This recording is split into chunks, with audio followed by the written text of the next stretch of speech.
सभी को happy new year. सभी को वो हर चीज़ मिले जो आप चाहते हैं। पहला प्रश्न है, निम्न में से कौन सा रोग मच्छरों से नहीं फैलता है? Malaria, chikungunya, dengue, pneumonia. तो मलेरिया के बारे में खोज लगाने वाले रोनाल्ड रॉस को यहाँ पर मिला था 1902 में नोबेल प्राइज़, इसको याद रखेंगे। और उन्होंने एक खोज क्या की थी कि मच्छर से मलेरिया फैलता है। डेंगू के बारे में आपको पता होना चाहिए, मादा एनोफिलीज के काटने से डेंगू फैलता है। चिकनगुनिया भी मच्छर के काटने से होता है, लेकिन निमोनिया जो होता है वो मच्छर के काटने से नहीं होता है। ये ऑलराउंडर सेट 3 कर रहे हैं। कल किसी वजह से वो डिलीट हो गया वीडियो, लेकिन कोई बात नहीं, इसमें हम लोग चीज़ों को डिस्कस कर लेंगे। बाकी इसकी टेलीग्राम पर पीडीएफ मिल जाएगी, उससे आप लोग रिवीजन कर लीजिएगा। कौन सा ऐसा पौधा है जो कीटों को जाल में फंसाता है और खा जाता है? तो आप सबको पता होना चाहिए, घटपर्णी पौधा जो है वो कीटों को फंसाता है, एक सुगंध छोड़ता है जिसकी वजह से कीट जो होते हैं उनके पास आते हैं, अट्रैक्ट होते हैं, और जब बैठते हैं पौधों पे तो उनका मुंह खुला होता है, जैसे उनका मुंह ऐसे खुला हुआ होता है, ठीक है। और यहाँ पर बैठते हैं बच्चे तो मतलब जो कीट पतंगे उसको बंद कर लेता है यहाँ पर, ठीक है। तो इसको याद रखेंगे आप लोग। इसको नेफेंथीस पौधा भी बोला जाता है, इसको भी याद रखें। पश्मीना शॉल से भी एक सवाल बनता है, किस जानवर से मिलती है? बकरी से मिलती है। 5000 मीटर जो है ऊंचाई पर ये बकरियां रहती हैं, ये लोग इसको पालते हैं और इनकी बहुत छोटी छोटी बाल होते हैं जिससे ये पश्मीना शॉल बनाई जाती है। एक शॉल जो होती है 6 शॉल के बराबर होती है, और ये शॉल पहनने के बाद बहुत गर्मी भी लगेगी आपको। 250 घंटे लग जाते हैं इसको बनाने में, सिंगल हाथों से बनाया जाता है। और दूसरी चीज़ ये बहुत महंगी होती है, इतनी महंगी कि आप एफर्ट करने से पहले सोचेंगे कि यार ये लें कि ना लें, लेकिन हाँ काम की चीज़ है। तो पश्मीना शॉल जो है आपको देखने को मिलेगा, ये जम्मू कश्मीर में देखने को मिलेगा, लद्दाख की पहाड़ियों में देखने को मिलेगा, 5000 मीटर ऊंचाई पर। बट यही पूछा जाता है पश्मीना शॉल से कि ये किस जानवर से मिलती है? तो बकरी से। बर्मी पोस्टिंग से भी सवाल बनते हैं। बर्मी कंपोस्टिंग एक विधि है जिसमें खाद बनाने में किसका उपयोग किया जाता है? तो बर्मी कल्चर के बारे में आपको पता है। बर्मी कल्चर क्या होता है? केचुए से संबंधित है। तो बर्मी पोस्टिंग जो होगा वो किससे संबंधित होगा? केचुए से। कुछ एक टर्म को पकड़िए और उससे रिलेटेड जो भी टर्म्स हैं ऑप्शन में अगर आपको दिखता है तो वही राइट आंसर होता है। कौन सा ऐसा सांप है जो भारत में मिलता है और जहरीला नहीं है? तो सभी बच्चे जो हैं दुबोइया लगा के आते हैं, रसल वाइपर उनको पता नहीं होता है, लेकिन ऐसा नहीं है। अजगर जो होता है आपने बार बार सुना होगा, निगल जाता है, काटता नहीं है। जब काटता ही नहीं तो जहरीला कहाँ का? तो ऑप्शन नंबर जो सेकंड होगा राइट आंसर होगा। करैत जो होता है जहरीला होता है, किंग कोबरा सबसे ज़्यादा जहरीला होता है। इनसे भी सवाल बनते हैं, और सांपों से रिलेटेड जितने क्वेश्चंस बन सकते हैं उनको अलग वीडियो में भी हम लोग डिस्कस करेंगे। सिनकोना पेड़ के किस भाग का उपयोग मलेरिया के लिए किया जाता है? मैंने बताया था आपको कि रोनाल्ड रॉस ने यहाँ पर बताया था कि मलेरिया जो होता है मच्छर से फैलता है, उसके लिए नोबेल मिला था। और मलेरिया का जो उपचार है वो सिनकोना पेड़ से बनता है, लेकिन सिनकोना पेड़ के छाल से बनता है। तो इस चीज़ को याद रखेंगे। बहुत कंटेंट जो है बहुत मान के चलिए मेहनत लगती है, तो बस मेहनत का फल ये मिलना चाहिए कि कम से कम आप लोग वीडियो को लाइक ज़रूर कीजिएगा और चैनल के साथ जुड़ जाइएगा, सब्सक्राइब जरूर कर लीजिएगा नीचे लाल बटन दबा करके, ताकि जितने भी आगे के वीडियोज़ हैं वो आपको मिल सकें। और ऐसा ना हो कि चैनल खो जाए, आपको चैनल मिले ही ना और बाकी के आप जो सेट्स हैं वो ना देख पाएँ। इसलिए चैनल को सब्सक्राइब कर लीजिएगा। कुछ पूछना तो कमेंट बॉक्स में पूछिए, मैं सभी का जवाब देता हूँ। यहाँ पर दोस्त मधुमक्खियों से भी सवाल बनते हैं कि नीचे दिए गए विकल्पों में से मधुमक्खी की सर्वाधिक उपयुक्त विशेषता को पहचानिए। तो केवल रानी मक्खी ही अंडे देती है, बिल्कुल सही बात है। यहाँ पर केवल शब्द मैंने बोला है निगेटिव है, लेकिन सिर्फ और सिर्फ नाम के साथ अगर केवल जुड़ा है, जैसे केवल रानी मक्खी अंडे देती है, तो यहाँ पर सही होगा, क्योंकि यहाँ पर सिर्फ और सिर्फ केवल रानी मक्खी ही अंडे देती है। इसको गलत नहीं करना आप लोगों को। नर मक्खी की कार्यकर्ता के रूप में कोई विशेष भूमिका नहीं है, सही बात है, कोई बहुत ज़्यादा विशेष भूमिका नहीं है। सभी मादा मक्खियाँ जो हैं, हाँ सॉरी ये तो सही है, विशेष भूमिका नहीं है तो ये तो सही हुआ ना, इनकी विशेष भूमिका नहीं है तो यहाँ पर सही हो जाएगा। सभी मादा मक्खी अंडे देते हैं, ऐसा नहीं है, सिर्फ रानी मक्खी ही अंडे। अब जब यहाँ पर लगा केवल रानी मक्खी अंडे देती है, जब ये सही है तो फिर बाकी मादा कहाँ से आ गई? तो जब यहाँ पर ये सही है तो ये गलत हो जाएगा। जब एक रानी मक्खी अंडे देती है तो बाकी की जो वहाँ पर जो मादा मक्खियाँ हैं वो अंडे नहीं दे सकती, ठीक है। तो ये वाला तो गलत हो गया। कार्यकर्ता मक्खी भोजन को खोजती हैं और उसे छत्ते में लेकर के आती हैं, जैसे फूल वूल से अपना इकट्ठा करना रस वगैरह और उसको शहद बनाने का कार्य किसका है? कार्यकर्ता मक्खी का। तो यहाँ पर ऑप्शन नंबर सेकंड गलत है या थर्ड गलत है, बाकी सब सही है। तो ए बी और 4, ए बी और 4 मतलब डी, तो आप ऑप्शन नंबर सी जो होगा राइट आंसर हो जाएगा। कौन से जानवर के दांत आगे ज़िंदगी भर बढ़ते रहते हैं? तो वो कौन सा है? आपका गिलहरी है और एक चूहा है। तो दोनों ऑप्शन में नहीं होता है, और जब दोनों ऑप्शन में होगा तो बॉथ लिख करके आएगा या बॉथ नॉट लिख करके आएगा। तो बॉथ में आप क्लिक कर देंगे, बॉथ नॉट नहीं होगा। गणित से कुछ सवाल हैं, इसको देख लीजिए। गणित में समस्या समाधान की एक रणनीति नहीं है, क्या रणनीति नहीं है? तो गणित में देखिए याद करना है, रोट लर्निंग जो है ये गलत हो जाएगा, ठीक है। तो रोट लर्निंग की जहाँ पर बात की जाएगी गलत है। ग्राफिक मतलब कि चित्र के सहारे पढ़ाना अच्छी बात है, आप देखोगे, एनसीईआरटी की पुस्तक उठाओगे, हम जितने भी क्वेश्चन कर रहे हैं किस चीज़ के लिए कर रहे हैं, प्राइमरी के लिए तो कर रहे हैं ना। अब ऐसा नहीं अपने दिमाग का इस्तेमाल करें कि हम लोग बीएड बीटीसी वाले बच्चे हैं, सीटेट की तैयारी कर रहे हैं तो सीटेट के लेवल का क्वेश्चन नहीं, आपसे वही सवाल पूछा जाएगा कि आप प्राइमरी स्कूल की किताबों में है, ठीक है। तो प्राइमरी स्कूल को ध्यान में रखते हुए ऑप्शन को पढ़ना है। तो वहाँ पर फोटो के द्वारा चीज़ों को सिखाया जाएगा, गणित की सॉल्विंग करी जाएगी, ठीक है। सॉल्विंग बैकवर्ड्स ये भी इंपॉर्टेंट है, पश्चिगामी रूप से चीज़ों को सॉल्व करना, पीछे उसको क्या क्या चीज़ें आती है उनसे रिलेट करके चीज़ों को सिखाना। प्रयास एवं त्रुटि बच्चे गलती करेंगे, 2+2 4 तो कर देंगे, 2 भी 4 कर देंगे, लेकिन 2 × 3 कहा जाएगा तो 5 कर देंगे, तो इस चीज़ को भी देखना है, ठीक है। तो ये इंपॉर्टेंट चीज़ें हैं, रट करके याद करना गलत होता है, इस तरीके से नहीं सिखाना। ऑप्शन नंबर सी सही होगा।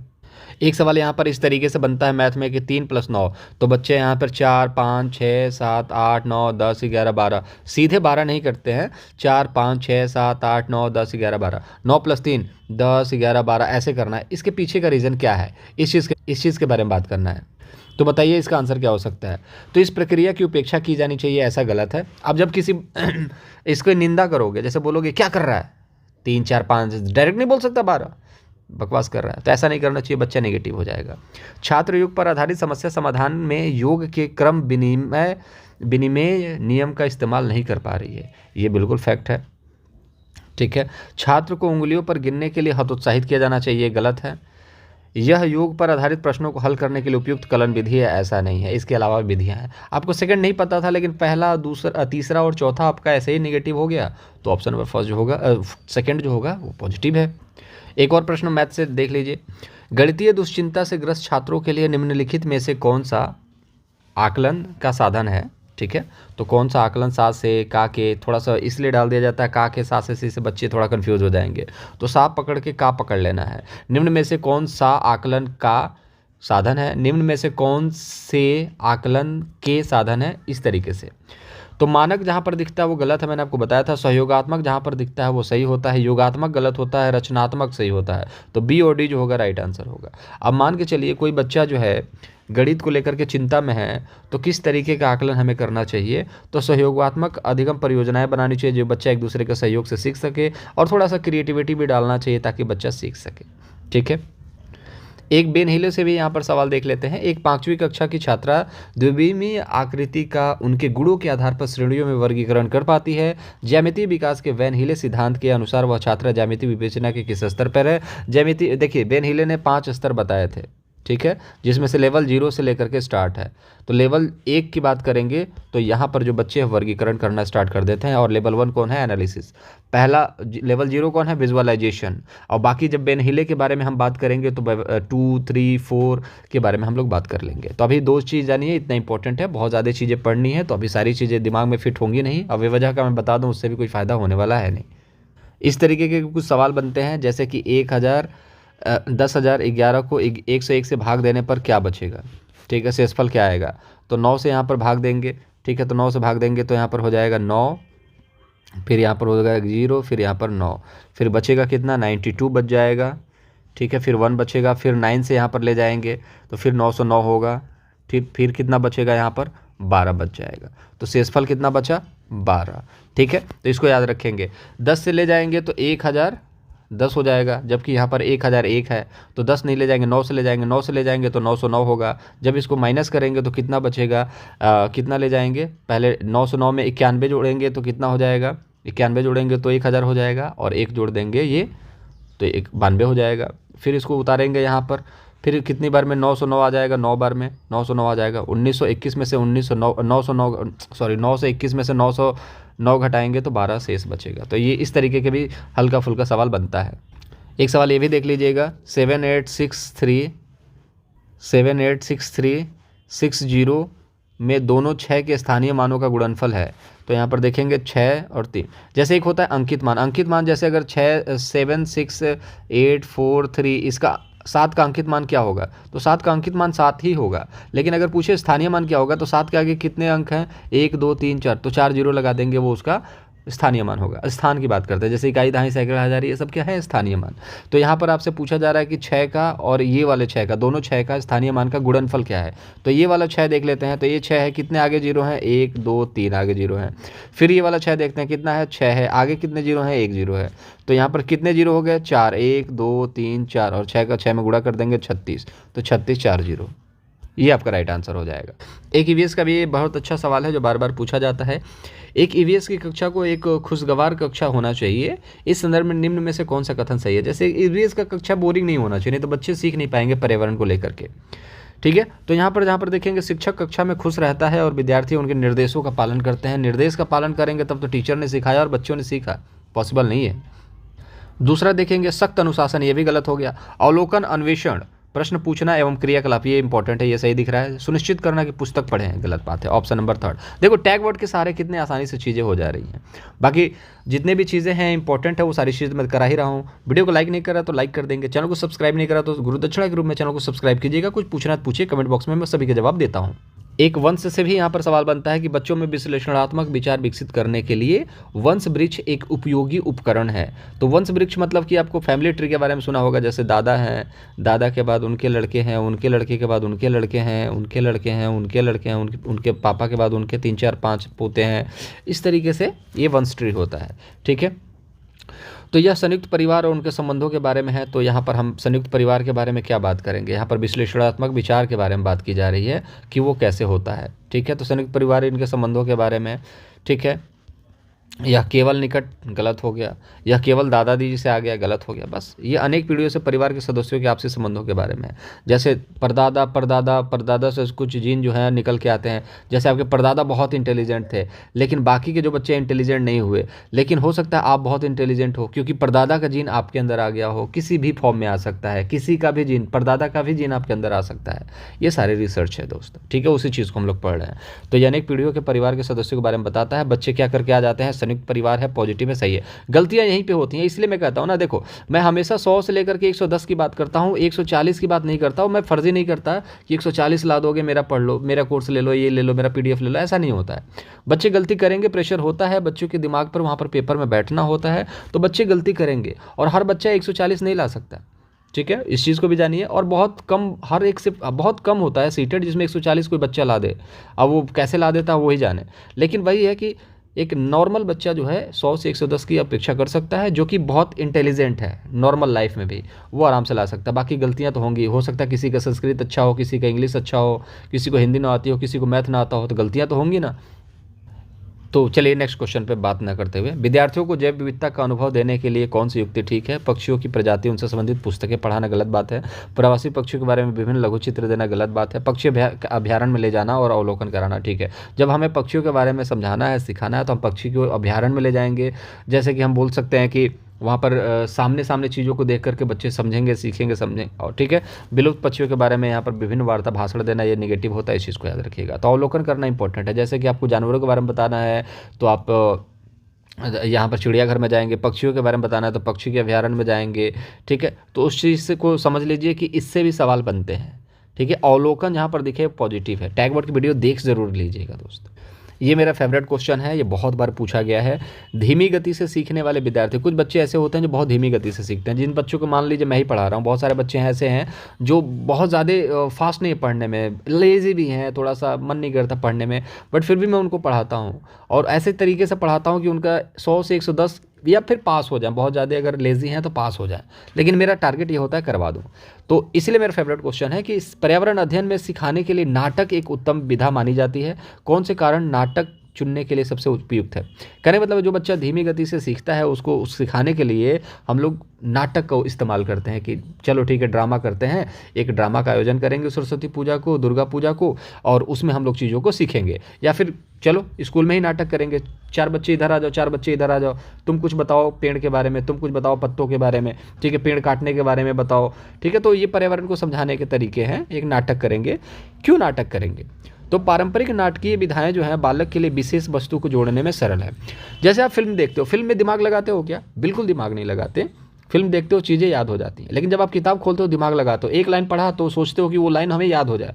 गलती वहाँ करते हैं और वहीं से हम लोगों को नींद आनी स्टार्ट हो जाती है। और ये ट्रिक कोई नहीं बताता, अरे ऐसे ही फिलोसफर थोड़ी हैं। आपको मैं बताता हूँ, सिंपल सी बात है, आप किताब को बस पढ़ते रहो, आप सीधे किताब को पढ़ते रहो, बिल्कुल भी उसमें दिमाग मत लगाओ, ठीक है। आपको वो अपने आप दिमाग में फिट हो जाएंगी। आंखें देखती हैं तो फिट करती रहती हैं यार, जैसे सांप देखता है ना तो आपका फोटो खींच लेता है, वैसे आंखें आपकी देखती हैं, फोटो खींच लेती हैं।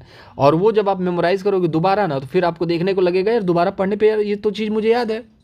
जब पेपर में वो चीज़ आएंगी तो आपको याद होगा। तो इस चीज़ को समझिए, बस आप दिमाग ज़्यादा नहीं लगाना है, बस वही है कि किताब को पढ़ते समय आप बस एक बार नज़रों से निकालिए, निकालते रहिए, आपको नींद भी नहीं आएगी और ज़्यादा लंबे समय तक पढ़ेंगे।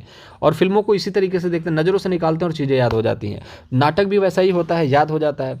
अब नाटक में एक चीज़ और है कि नाटक उनकी स्मृति में अधिक समय तक याद रहते हैं। बिल्कुल सही बात है। आपने बचपन में मिथुन के बहुत फिल्म देखे होंगे, बहुत लंबे समय तक याद होंगे, लेकिन आज तक तो याद नहीं है ना, आज तो भूल गए होंगे, आज नई नई चीज़ें दिमाग में घुस गई, तो लंबे समय तक याद रहती हैं। इस चीज़ को भी याद रखिएगा, ठीक है। ये नहीं कि हमेशा के लिए लंबे समय तक, अधिक समय तक याद रहती है। तो ये दोनों सही है। धीमी गति से सीखने वाले विद्यार्थी अभिनय पसंद करते हैं, ऐसा नहीं है। धीमी गति से सीखने वाले बच्चे जो हैं बहुत कुछ नहीं पसंद करते हैं, तो अभिनय पसंद करते हैं, ये गलत चीज़ होता है। पसंद, मनोरंजन, ये सब नेगेटिव चीज़ होती है।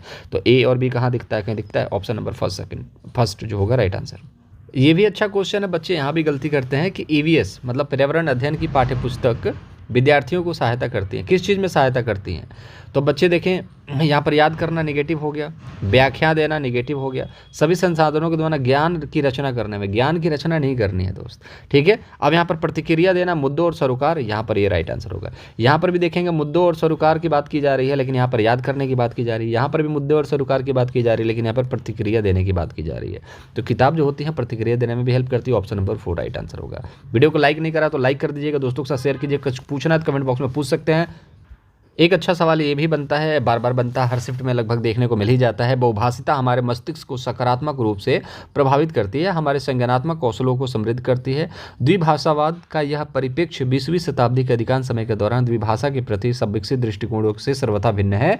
शुरुआती दौर में दूसरी भाषा को किस रूप में जाना जाता था? जब सबसे पहले हम लोगों ने थोड़ा सा डिजिटलाइजेशन, जब पढ़ना लिखना स्टार्ट करा था, जब दूसरे लोगों से मिलना जुलना स्टार्ट करा था, तो हम लोग दूसरी भाषा, अंग्रेज को क्या कहते थे? बहुत अंग्रेजी झाँट रहा है, ठीक है। तो बहुत अंग्रेजी छाँट रहा है, तो ये क्या है?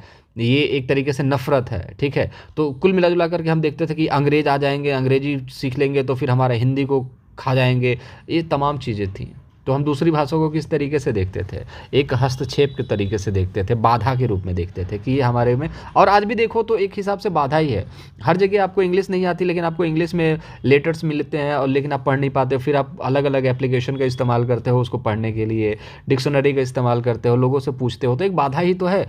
तो दो भाषाएं एक तरीके से बाधा के रूप में पहले काम करती थी, लेकिन अब धीरे धीरे एजुकेशन सिस्टम थोड़ा सा चेंज हुआ है, तो चीज़ें आप लोगों को समझ में आने लगे हैं। भले स्पीकिंग बच्चों को बोलने ना आती हो, लेकिन बच्चे समझ जरूर लेते हैं, और यहाँ पर थोड़ा सा बाधा जो है कम हो चुकी है। तो पहले के लोग बाधा के रूप में मानते थे, लेकिन यहाँ पर पूछा गया पहले के लोग, आज के लोग के बारे में नहीं पूछा गया है। तो पहले के लोग हस्तक्षेप बाधा के रूप में मानते थे दूसरी भाषा को। आप हिंदी जानते हो, संस्कृत क्या है? दूसरी भाषा है, वो बाधा के रूप में है।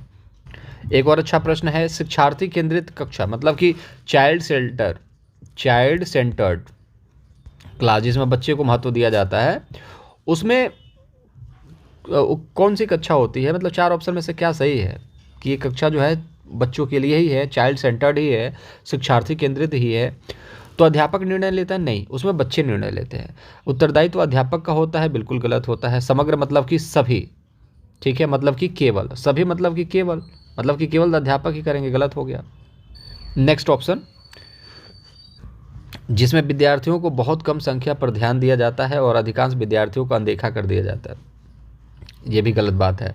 कम संख्या पर ध्यान दोगे तो बाकी बच्चे क्या करने के लिए आ रहे हैं? वो भी अपना टाइम दे रहे हैं, वो भी 6 घंटे 7 घंटे देते हैं। क्यों देते हैं? ताकि उनका कुछ आउटपुट मिले।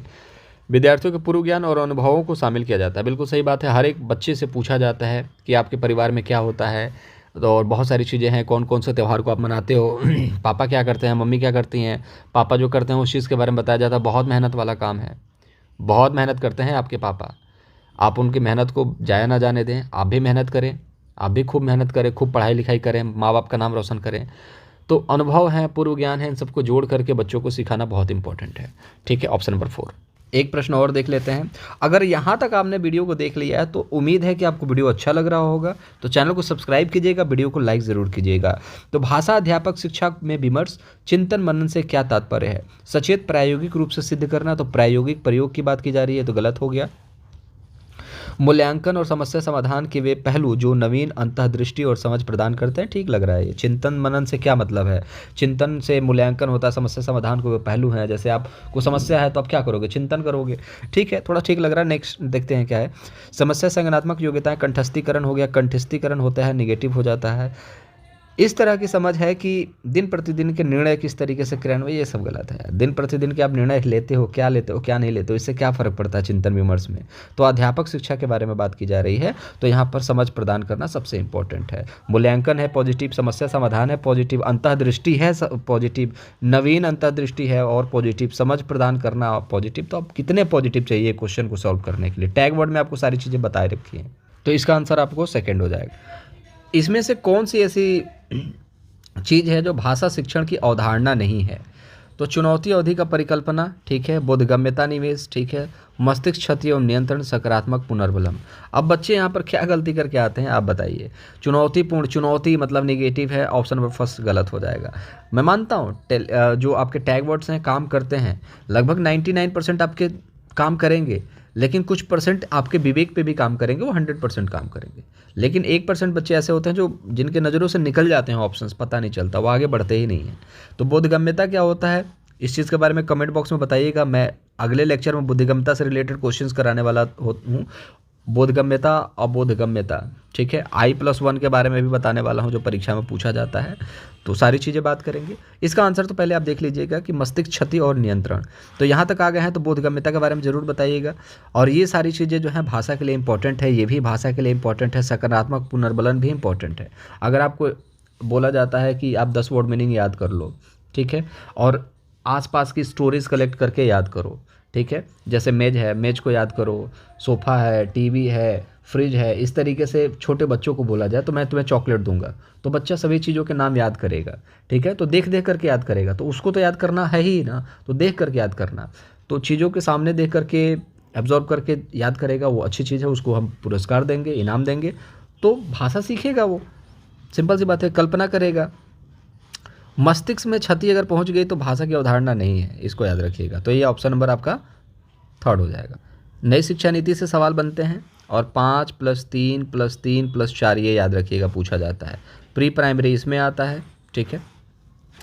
चलिए, विद्यालय में अधिगम के लिए बहुभाषिता और भाषाओं की शक्ति आवश्यक है। आगे की शिक्षा को सहज बनाने के लिए विद्यालय के प्राथमिक चरणों में माध्यम के रूप में अंग्रेजी भाषा होगी। सिर्फ माध्यम अंग्रेजी नहीं होना चाहिए। सभी भाषा अधिगम मातृभाषा में होना चाहिए, ऐसा बिल्कुल नहीं है। सभी भाषा कैसे अधिगम मतलब मातृभाषा में ही होनी चाहिए, ऐसे नहीं हो सकता, सभी नहीं हो सकता। सभी जहाँ पर दिखता है वो निगेटिव हो जाता है ऑलमोस्ट। बच्चों को अपनी रुचि के अनुसार अनेक भाषाएं सीखनी चाहिए। तो यार सारे बच्चे भाषा सीख के करोगे क्या? नई शिक्षा नीति ये कहती है कि बहुभाषिता पर ध्यान दो। बहुत सारी भाषा आपको आना चाहिए, लेकिन ज़रूरी नहीं है कि आपको सीखना है। आना और सीखने में फ़र्क है, ठीक है, इस चीज़ को याद रखिएगा। और भाषाओं की शक्ति आवश्यक है। भाषा की शक्ति को पहचानिए। इंग्लिश कितना पावरफुल है, हिंदी कितना पावरफुल है, संस्कृत कितना पावरफुल है। परीक्षाओं में पूछे जा रहे हैं इनसे प्रश्न, तो पावरफुल तो है ना। चलिए, 2 से लेकर 6 वर्ष की अवधि को क्या कहा जाता है? तो याद रखिएगा 0 से लेकर के 2 वर्ष जो होता है वो किसको शैशव काल बोला जाता है। 2 से लेकर के 6 वर्ष तक की अवस्था को प्रारंभिक बचपन कहा जाता है, जिसको हम लोग पूर्व बाल्यावस्था भी कहते हैं। बचपन मतलब बाल्यावस्था। 6 से लेकर के 9 तक को कहा जाता है आपका मध्य बचपन, और 9 से 12 तक के लिए बोला जाता है उत्तर बचपन, ठीक है, इसको याद रखिएगा। दूसरी बात है, सवाल ये बन जाता है कई बार बच्चों के दिमाग में कि सर 2 से लेकर के 6 वर्ष तो आपका शैशवावस्था होता है। तो शैशवावस्था नहीं होता है 2 से 6 वर्ष तक, ये होता है आपका प्रारंभिक बचपन, पूर्व बाल्यावस्था। हाँ, 0 से लेकर के 6 वर्ष होता तो हमें शैशवावस्था मानता, लेकिन 2 से लेकर के पूछा। अब बच्चे 2 से 6 वर्ष की अवस्था को शैशवावस्था मार करके चले आते हैं। इन क्वेश्चंस को देखने के बाद आपको लगेगा कि सर वाकई में लेवल का पढ़ा रहे हो, जो परीक्षाओं में पूछा जाता है पढ़ा रहे हो। तो सब्सक्राइब करना तो बनता है यार। जितने क्वेश्चंस इंपॉर्टेंट है सभी क्वेश्चंस को हम डिस्कस कर ही रहे हैं, और ये तो पहला लेक्चर नहीं है, इसके पहले भी लेक्चर हुए हैं और इसके बाद भी लेक्चर आएंगे। जितने इंपॉर्टेंट क्वेश्चंस है मैं 20-25 मिनट की वीडियो में आप लोगों के लिए देता हूं, और उतना वीडियो तो कोई भी आप कुछ भी करते करते खाते खाते देख सकते हो और सीख सकते हो। विकासात्मक परिवर्तन किसका परिणाम है? आनुवंशिकी और पर्यावरण, इन दोनों का अनूठा संग्रह। H × E। H × E क्यों? H + E क्यों नहीं होता है? तो H + E में क्या होता है, H बढ़ेगा तो E पर कोई फ़र्क नहीं पड़ेगा, लेकिन यहाँ पर H बढ़ेगा तो इस पर भी फ़र्क पड़ेगा। ठीक है, और ये बढ़ेगा, ये घटेगा तो इस पर भी फ़र्क पड़ेगा। कहने का मतलब है, मैं एक चीज़ और समझा देता हूँ, जैसे इन्वायरमेंट में बच्चा जो है बहुत सारे लोगों से मिल रहा है, बहुत सारे लोगों से मिल रहा है, तो उसका ज्ञान क्या होगा, बहुत ज़्यादा बढ़ेगा। लेकिन इन्वायरमेंट में क्या है कि वो बहुत सारे लोगों से नहीं मिल रहा, वो अकेले रहता है, तो उसका बुद्धि जो है, उसका ज्ञान जो होगा वो कैसा होगा, वो बहुत कम होगा, ठीक है, उसका विकास बहुत कम होगा। तो हेरिडिटी और इन्वायरमेंट बहुत इंपॉर्टेंट है, एक दूसरे के पूरक हैं, ठीक है। ये इन मल्टीप्लिकेशन का मतलब होता है। मल्टीप्लिकेशन में जैसे 4 × 3 है, अब 3 की जगह 2 कर देंगे तो कितना हो जाएगा, 8 हो जाएगा। 4 × 3 है, अब 4 की जगह 3 कर देंगे तो 3 × 3 कितना हो जाएगा, 9 हो जाएगा। तो दोनों एक दूसरे के पूरक होते हैं, इसलिए H × E किया जाता है। ये आपको पैटर्न कोई नहीं बताएगा, जिस हिसाब से मैंने बता दिया। बाकी बहुत सारी चीज़ें भी बताऊंगा, परेशान क्यों हो रहे हो आप लोग, आपको पास कराने की जिम्मेदारी मेरी है। तो चलिए आज के सेशन में चलिए और कुछ क्वेश्चन देख लेते हैं। मगरमच्छ का शिकार किस लिए किया जाता है, तो त्वचा के लिए किया जाता है। बोरा चिपचिपे चावल एक सामान्य किस्म की सामान्य किस्म, बोरा एक चिपचिपे चावल का एक सामान्य किस्म है। ये कहाँ पाया जाता है, तो असम में पाया जाता है। सर्दियों में दादी जो है त्वचा के रूखेपन से बचने के लिए कुछ घोल लगाती हैं, उसको क्या बोलते हैं, गुलाब जल, ग्लिसरीन, नींबू, ये सब। नेक्स्ट क्वेश्चन देख लेते हैं कि छोटे से पेड़ झाड़ी की शाखा में लटकने वाला घोंसला बनाने वाला पक्षी कौन सा होता है, तो वो है आपका ये सूर्य पक्षी, ठीक है, जिसको हम लोग शक्करखोर कहते हैं। इसके बारे में अलग सेपरेट एक पक्षी का वीडियो आएगा, उसको देख लीजिएगा जरूर। उसके लिए चैनल को सब्सक्राइब कर लीजिए ताकि जब भी आए आपको मिले। 12 से 13 पक्षियाँ हैं, जैसे सवाल बनता है बहुत आसान, 1 या 2 क्वेश्चन बन जाते हैं हर शिफ्ट में, तो यहाँ पर 1 नंबर या 2 नंबर आपका पक्का हो जाएगा। तो कौवा जो होता है वो सबसे ऊंची डाल पर अपना घोंसला बनाता है। कोयल उसमें अपना अंडे रखती है, कौवा उसकी निगरानी करता है। बारबेट मतलब कि बसंत गौरैया होती है, जो कि पेड़ के तने में अपना घोंसला बनाती है। भारतीय रोबिन जो होती है, ये पहाड़ों पर और पत्थरों के बीच में अपना घोंसला बनाती है। तो सारे चीज़ों के बारे में बात करेंगे और इसकी पीडीएफ भी टेलीग्राम पर आप लोगों को मिलेगी। तो टेलीग्राम चैनल का लिंक डिस्क्रिप्शन में है, वहाँ पर जाकर जरूर जुड़िएगा। और चैनल को सब्सक्राइब नहीं कर रहे हैं तो प्लीज़ जल्दी से चैनल को सब्सक्राइब कीजिए, ताकि इतने इंपॉर्टेंट वीडियोज़, इतने इंपॉर्टेंट कॉन्सेप्ट आपसे मिस ना हो सके, नहीं तो फिर पास होने में बहुत दिक्कत होगी। मलयालम में माँ की बड़ी बहन को क्या कहा जाता है। और देखिए, अंत बला तो सब बला। बहुत सारे लोग चले गए होंगे, वीडियो नहीं देख रहे होंगे पूरा, लेकिन आप देख रहे हो तो आपको देखिए बहुत सारे क्वेश्चन सब आपको फास्ट मोड पे देखने को मिलेंगे। बलियम्मा जो होते हैं, ये मलयालम में माँ की बड़ी बहन को कहा जाता है, इस चीज़ को याद रखेंगे। हमारे इधर तो मौसी बोला जाता है, आपके इधर क्या बोला जाता है, कमेंट बॉक्स में फटाफट बताएं। पीएनआर टिकट से सवाल बनते हैं और बच्चे यहाँ पर गलती कर देते हैं। पीएनआर टिकट में क्या दर्शाया जाता है, तो यात्री का नाम रिकॉर्ड दर्शाया जाता है, इस चीज़ को याद रखिएगा, संख्या नहीं दर्शाया जाता है, ठीक है। और इसको अगर आप नहीं समझ पाते हैं तो कोई दिक्कत नहीं है। यहाँ पर पीएनआर का फुल फॉर्म होता है पैसेंजर, ठीक है, पीएनआर का पूरा नाम क्या होगा, पैसेंजर नेम रिकॉर्ड, इस चीज़ को याद रखिएगा, ठीक है, पैसेंजर नेम रिकॉर्ड, पीएनआर, ठीक है। तो इसको याद रखिएगा, ये बार बार पूछा जाता है। और पूछ लेगा कि सबसे लंबी रेल जो हमारा रेलवे ट्रैक है वो कौन सा है, तो आपको याद होना चाहिए डिब्रूगढ़ से लेकर के कन्याकुमारी तक। बहुत सारे लोग कश्मीर से कन्याकुमारी लगा देते हैं, अब गाने का असर है ना, कश्मीर से कन्याकुमारी, तो फिर लड़के वहाँ पर 1 नंबर गंवा देते हैं। गंवाना नहीं है, लूटना है। हाथियों के झुंड में मुखिया कौन होता है तो हथनी होती है, जिसको हम लोग मादा हाथी भी कहते हैं, ठीक है। और सबसे उम्र दराज होती है, 10-12 साल तक रहती है और उसके बाद वो छोड़ करके पता नहीं कहाँ चली जाती है। लेकिन ये है कि वो रहते हैं और सिर्फ एक युवा हाथी रहते हैं, बच्चे रहते हैं, छोटे छोटे बच्चे जो होते हैं वो रहते हैं, और मादा हाथनी रहती है, सरदारनी की, मतलब झुंड की सरदारनी। तो याद रखेंगे मादा हाथी। मिट्टी के बर्तन बनाने के लिए क्या करना होता है, बेक करना होता है। जैसे ब्रेड को बेक करते हैं ना, कि ताकि जले भी ना, ठीक है। जैसे घर में कई बार तवा पर बनाने पर या फिर गैस पर बनाने पर जल जाता है, तो वो बेकिंग नहीं कहा जाता। जब जल गया तो बेकिंग नहीं हुआ। बेकिंग मतलब बिल्कुल भी जले ना, तो बेक करना पड़ता है। और ज़्यादा अगर जला दोगे तो वो काला पड़ जाएगा, भुन जाएगा, ख़राब हो जाएगा, ठीक है। कि देखो बोला जाता है ना कभी भी कि और आग और पानी में कितनी दोस्ती होनी चाहिए, यहाँ पर रहो, आग से भी उतना ही दूरी रखो और बर्फ़ से भी उतनी ही दूरी रखो, तभी जीवन संभव है। अगर आग के पास ज़्यादा चले जाओगे तो जल जाओगे, बर्फ़ के पास ज़्यादा चले जाओगे तो ठिठुर जाओगे, ठीक है। तो यही चीज़ है, अगर आप मिट्टी के बर्तन बना रहे हो तो उतना ही पकाओ जितना इंपॉर्टेंट है। ज़्यादा जला दोगे तो वो ख़राब हो जाएगा, टूट जाएगा। पौधे का वह भाग जो दांत में दर्द होता है तो उसके उपचार के लिए इंपॉर्टेंट है, तो लौंग, इस चीज़ को याद रखिएगा। बचपन में भी आपको मम्मी ने लौंग दिया होगा, और ये चीज़ इसलिए सिखाई जाती है ताकि आपको ये चीज़ बच्चों को बता सकें। जब कोई नृत्य करता है तो इस चीज़ के बारे में मैंने बताया ही हॉट 10 में, लेकिन देख लीजिए कि मुद्रा किस तरीके का होता है, भावनाएं यहाँ पर दिखती हैं।